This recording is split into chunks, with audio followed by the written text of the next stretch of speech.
Right then, boys and girls, the Escort Mark 1. Funny looking car. The colour, because that's going to be your first thing, isn't it? Colour. The colour actually grows on you. It genuinely does. I didn't think I would say that, I'll be honest, but it does grow on you. Now, the car's been here a few days now, and you can't help but look at it, obviously, and it does. It does. Over the last week or so, I've gone from, I really aren't sure, to, do you know what? That makes a pleasant change from the norm, does that? So, without further ado, there's a long list of bits and pieces which we will put in the car. I believe it's already on the website, but there is a huge list of bits and pieces. We've got 2-litre BDA, alloy block, 90mm bore, we've got steel rods, Cosworth pistons, DA10 exhaust cam, L1 inlets. I'm just flicking through a big list here. Alloy dry sump, 90 amp alternator, Lucas ignition system, high torque geared starter motor, that's handy. Weber 48, Tony Law exhaust. Tony Law, they've done a number of exhausts for me. I just made a lovely job of one on one of my Fords. 2-gallon dry sump tank with catch tank, Group 4 guard track chassis fitted sump guard, 5-speed ZF gearbox. That's what Jack keeps nagging me for. But we better not pinch it out, I think he might notice. We have got 52-inch wide axle, Group 4 World Cup cross member, all guard track suspension, it says here, Bilsteins there, 143-pound single leaf rears, mags, shocks, adjustable heights, fully floating, falling. It's got a panhard rod on. Vendor has added here, we have got original RS600 seats, Moonstone black headlining, hydraulic pedal box, Group 4 dash. There's loads of stuff. Oil pressure gauge, fuel gauge, terror trips, you name it. There you go. Loads of spec. It's all written down there on the internet, you can see. I printed out a list here we're going to put on the car itself, so I just pop that underneath the wiper in a minute. There she is, underneath. There's a couple of numbers there. There's one. And there's your other. In fact, I'm just going to get a new grip of this. There you go. It was falling out of my hands, was that, while I was holding the bonnet. So there you are.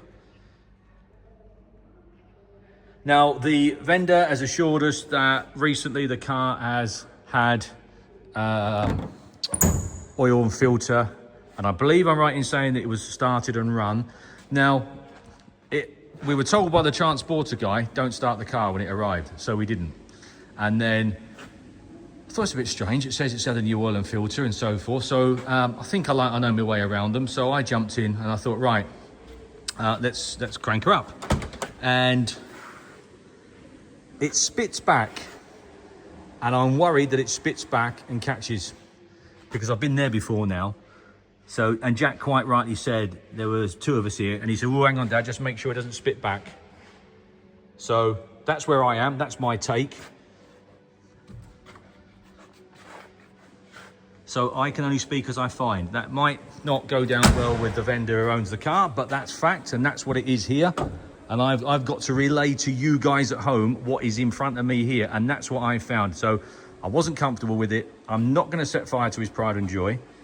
So that's where we are. But at the same time, if he says that his mechanic has changed the oil and filters and so forth and had it running, and I'm sure he must because there's a new battery on there as well, then he must. But I don't want to be the one to ring him and say, I'm ever so sorry, but the engine bay's caught fire.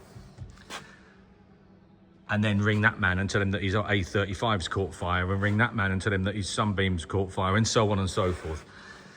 So the fact of the matter is the car has not been used much in recent times. And as I say on lots and lots of my videos, because this is the norm, and I'm the same, I've got cars in my collection that haven't seen the light of day for 10 or 15 years.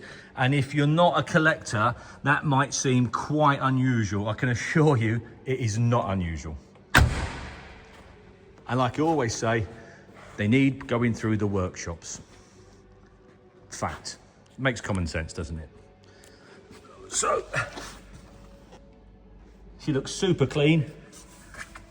At the end of the day, boys and girls, It's an Escort with a BD lump.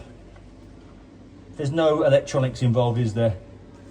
So anyone with a little bit of savvy is going to go put it through the workshops fairly quickly, aren't they? And get it sorted. If you haven't got the savvy to do that, there's a massive argument you shouldn't be buying a Mark 1 Escort. Look at that, super clean there. It's good shell, isn't it? That's just surface dirt there. So there you go. There are some imperfections on the paint. She's just starting to, just a bit of micro blistering sadly on the roof there, micro blistering on the bonnet. It doesn't jump out at you, as you can see when you stand back here. There you go, it doesn't jump out at you, but it's there. So I don't want someone to travel up from Peterborough and then say, oh, you didn't mention the fact it's got some micro blistering. So there you go, that's about all I know. I'm just really relaying what's in front of me here now. The next step with such a purchase is to come and have a look.